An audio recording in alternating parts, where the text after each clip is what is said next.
Hey everybody, Ed here with the Digital Digest, and today I wanted to share yet another quick comparison between the Sony NEX-6 on the left and the Sony Alpha A7 on the right. So the A7 and A7R just released. These are the first full-frame mirrorless interchangeable lens cameras from Sony, a tremendous complement to their already strong existing NEX brand, which has now become part of the Alpha lineup that the A7 and A7R are the first part of. And that's not shocking because, as you can see right here on the older NEX-6, we actually have Alpha branding, and that was on all of the NEXs. So really kind of a no-brainer that Alpha has become the new standard in order to differentiate between interchangeable lens systems from Sony and the CyberShot family, really just simplifying. So I've already done videos about the fact that NEX hasn't died, but really transitioned to a new brand. And the A7 and A7R aren't replacements in the NEX family because they're full frame, and the NEX brand is still about APS-C size sensors and really competing with that range rather than the professional cameras that the A7 and A7R are taking head on. So I've already covered the difference between these. I mean, as I mentioned, APS-C on the left, full frame on the right. You want as much possible control as you can get in a compact mirrorless interchangeable full frame camera. This is it right here. The A7R, which is more expensive at $2,300 for body alone as opposed to $1,700 for body alone here, $2,000 for the kit you're looking at with the A7. That's going to net you some extra megapixels. You're going to go from 24 in the A7 to over 36 in the A7R, as well as avoid having the low pass filter, which is good for things like video. That won't be present in the A7R because the R is all about resolution, giving you the most resolution you can possibly get. But otherwise, the cameras are virtually identical. Also, the A7 does have contrast and phase detection for autofocus, whereas the A7R, the more expensive model I was mentioning, only has contrast. Is there a real big difference there? Not really. But that's not what today's video is about. It's about whether or not the gap in price between the full frame offering that Sony's come out with, which there's no question is revolutionary from every angle, and really I think intrigues just about every pro, even if they're loyal to Nikon or Canon. This has to attract them just because there is no other option outside of Leica for a full-frame mirrorless interchangeable lens camera, and it certainly is nowhere near as flexible as this camera in my opinion, or as modern, which is definitely a big appeal. Ergonomics also far superior, but I'm not going to get into all of that. The question then becomes, well, who is the NEX good for? Because I've mentioned already, this isn't the replacement camera for the NEX, but clearly it's obvious why so many users would think that, because after all, we still don't have a replacement, as I mentioned in a previous video, to the NEX-7 or even the NEX-6 here, and the price gap isn't that tremendous from at least the top of the line NEX-7 back when it originally launched, between that and the Alpha 7 kit. Of course, the 7R, much greater premium, and that doesn't even come with a lens. But what you have to consider is that really the full-frame mirrorless is really just an extension of that success that was found with the NEX. Sony was able to make a camera here that was compact, lightweight, and redefined expectations for what you could get from something in this form factor. Granted, I've got a power zoom 18-200 lens on here that makes the NEX-6 look so much larger than it actually is. The fact remains that this Wi-Fi enabled camera was revolutionary when it came out. 16 megapixels, of course HDMI out, micro USB for onboard charging. Your battery is the exact same W series battery that is now being used in the A7 and A7R. So if you were looking for any proof that they're related, that would be the first thing I would say. But relocation of where the SD card is here. SD card was with the battery. On this body, it's been relocated. Also, the A7 and A7R are weather sealed. You've got a completely different menu system. Different controls. I mean, when you look at the controls here, yeah, there's a lot going on for an enthusiast in terms of having a mode dial and some other dedicated dials that are programmable, as well as some other programmable buttons mixed in. No touchscreen, a great OLED viewfinder, a pop-up flash, a hot shoe. I mean, really great stuff for someone who isn't a pro, and this at one point was still a great option for professionals that were looking for something lightweight that could still give them a very good compromise when it came to image and video quality. The A7, on the other hand, tries to break all of the rules set by the NEX brand and say, okay, we don't have to compromise on, the actual sensor size. We're going to full frame. We're not going to compromise on actual controls. You can see that even though the body didn't get that much larger, we now have beyond, far more than just a dedicated mode dial. We've got a finger dial, a thumb dial that's customizable, exposure compensation dedicated where we traditionally only had a mode dial with the NEX-6 over there. The NEX-7, of course, did have TriNav, which was as good as any NEX model ever had. And if I had it here to compare, I would. But this still is giving you a cleaner layout, in my opinion, a more modern and polished one with quicker access, similar to what the RX-1 accomplished in its form factor, even though it's not a comparable camera. The actual body is literally the RX-1 if you look at it side by side. In previous videos I've done, that's where you really see Sony's done an incredible job of giving pros access to every manual control they could possibly need. The viewfinder, better than any viewfinder on any camera on the market pretty much, same as the A99. No reason to change that. It is superior to the one found in the NEX-6. Placement for me, also much better.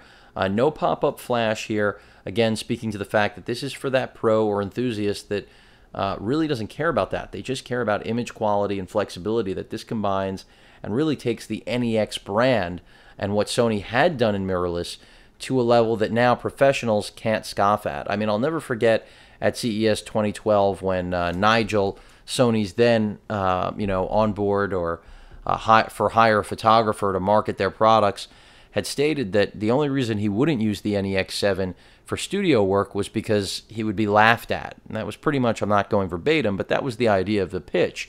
I think that that is something that clearly comes through in the new Alpha 7 and 7R. Sony knew that even though the NEX was a groundbreaking platform, incredible image and video quality in its form, and really just destroyed competition also in a price point manner as well, they still couldn't get pros on board, except from the angle of being able to use legacy glass, which I think was a big appeal, something they couldn't really do with any other systems the way they could with the Sony. Very inexpensive with focus peaking. Well, now here with this camera, it's got the guff, it's got the weather sealing, it's got all the physical controls, the programmable buttons out the wazoo, the same screen pretty much, a better EVF, again, in my opinion, much better placement as well. Also, because the sensor, for knowing whether or not your eye is there center mounted, it actually is more intelligent than having it offset to the left, less likely to inadvertently pick up a finger going by rather than actually your face pressing to the viewfinder. The menu button, I'm not in love with the new placement, but this isn't a review about this camera. As I mentioned before, memory card is now, or the slot is now side mounted, which is something you'll find with a lot more high-end cameras, or I should just say weather sealed ones that really do separate for keeping it away from the battery compartment. That's also feedback from users, folks. I mean, people not liking to have to get having to go to the bottom to swap out SD cards. That problem is solved. If you're on a tripod, even though this could still be accessible in some instances, it would not be. And even though your battery could still be there, if you needed to swap cards, that would be an issue. So that's rectified here. Wi-Fi and NFC, yes, we had Wi-Fi with the NEX-6, and now the 5T is the first NEX camera and the last NEX technically to have Wi-Fi and NFC, first and last. But these are the technological touches that a lot of cameras are missing. Forget cameras that are game changers like this, that are full frame and yet not that much larger than the older NEX brethren that are relying on significantly smaller sensors, as I've covered in the past. The NEX is faster, but it's working with a smaller sensor and a completely different system and different limitations, and you've got to remember that. So you can get 10 frames per second here, only around 5 with the A7 and a little over 4 with the A7R. But the resolution here really does equate to 3D-like imaging. I mean, I have no better way of describing it. That's what I had with my RX-1 I've been enjoying since I've purchased it. Same applies here. You're not going to get the performance of the RX-1 Zeiss F2 lens, but in terms of what the sensor represents, in terms of the ergonomics. I mean, I have not used a camera that literally is as comfortable out of the box to use as the A7. And when it comes to performance, it's far from being a slouch. I mean, there's really no reason for me not to recommend this camera outside of its incredibly high price point. And that's where I come back to this comparison, because the difference in image quality isn't night and day, folks. And I have to reiterate that. I mean, yes, one is full frame, one is APS-C. But for the average user, APS-C is far more than they're ever going to require. So that's why I have to recommend that for those of you who are wondering if you need full frame, you probably don't. And that's in no way to say that full frame won't be amazing. If you have the financial means, go for it. I mean, it's amazing. It's the equivalency of, you know, having that 4K TV, and images really pop in a way that you're not going to get from an APS-C sensor. Depth of field is another area where full frame rules the roast.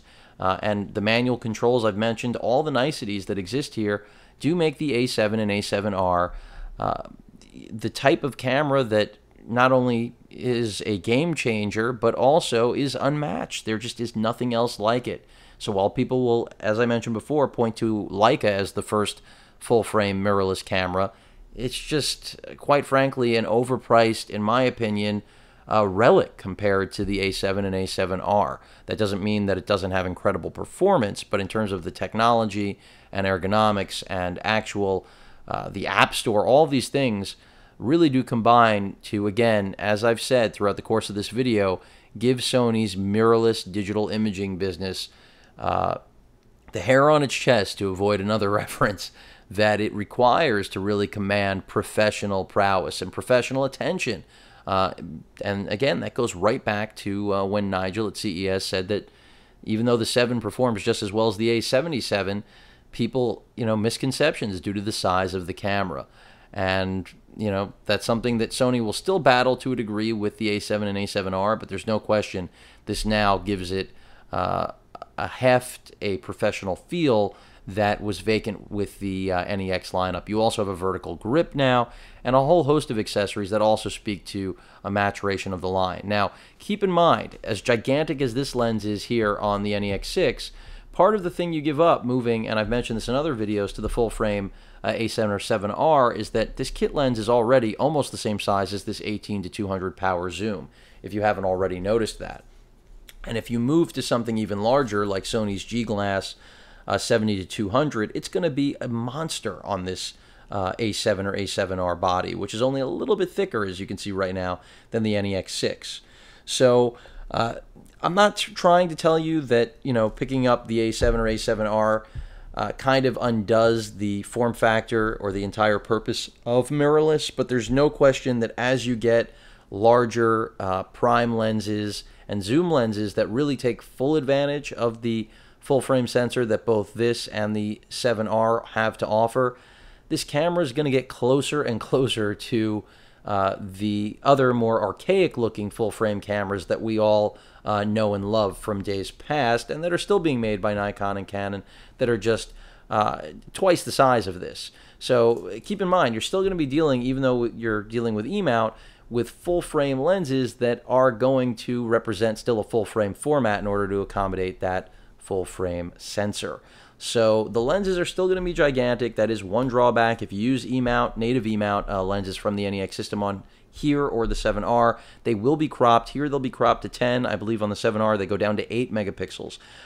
So I haven't had a tremendous amount of experience yet with using my power zoom or my wide angle, the E-mount 10 to 18 Sony lens on the 7, because I've been shooting really predominantly with the kit lens just to get the full experience of what all of you would get out of the box. I'll get to that later on in my review so that I'm able to fully cover the entire flexibility of what the 7 and 7R represent. But that's part of the beauty of this camera, is that if you do own E-mount lenses like myself, you can still use them. They are not junk now.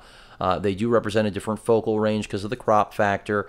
But quite frankly, I think that a lot of people will benefit, believe it or not, from taking a pass on the kit lens and just sticking with their existing E-mount lenses until the right piece of full-frame E-mount glass is available. These are, by the way, have a designation of FE because they are full-frame E-mount lenses rather than just E-mount lenses. But beyond that, overall, both of these are great cameras. The last thing I want to point out, which is really the most obvious telltale sign of what we're dealing with here in terms of just the level of competency of camera, and I've shown this for both cameras in the past in different videos dedicated to each of them, but I figure it's good to bring back right now. It's just the menu.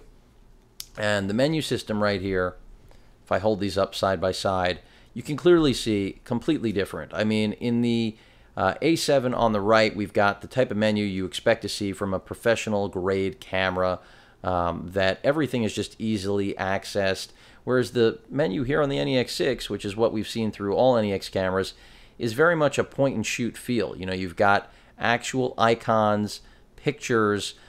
This isn't touchscreen, even though, again, it would make you feel like it's touchscreen. And in fact, sometimes the A7 screen lends itself to that, but for the most part, it doesn't. I mean, that is a misconception if you really believe that. But there's no question here, you can just see it flat out. So it's not just about design and the number of buttons, even though I've gone through all of that, even slightly different placement of the record button, although the NEX-6 was already part of the evolution of relocating that button because of mispresses that started with previous generations. But just looking at that menu system, as I lose it, you really do see a big difference, as I try to bring it back up, in just accessing all of your info.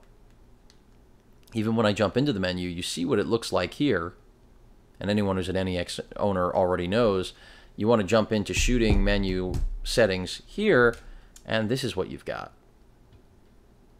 You know, an actual 7-page menu that you're just in and out of so easily. So far less convoluted, and it should be. This is, again, aimed at enthusiasts, professionals, semi-pros, people really taking, if it's just a hobby, taking that hobby to a completely different level than what the NEX allows and offers. Again, I'm in no way diminishing what the NEX represents. It's still a groundbreaking platform, and I'm really looking forward to the updates because I know a lot of you don't want to spend thousands of dollars, and that's why I keep reiterating, don't upgrade to the full-frame A7 or A7R just because the upgrades to the NEX lineup in the new name or under the new name of Alpha haven't hit the market yet. Sony is not leaving this brand behind, but hopefully this is just yet another video to help clarify where each of these cameras sit. And even though, again, image quality isn't night and day, and I think isn't justified for many of you out there, the price difference, and I think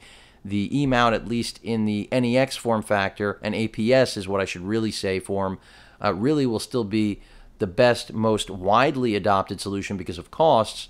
There's no question that the A7 and A7R, especially as they become discounted, are just ushering in a whole new realm of digital imaging. So a lot to be excited about. I don't care what manufacturer you're loyal to. Sony has set the bar really high with this camera. I've seen some issues here and there, but nothing yet to in any way stop me from recommending the A7 or A7R, even at their current retail prices. Any questions or comments, please feel free to post them. And of course, as usual, please feel free to subscribe. Later.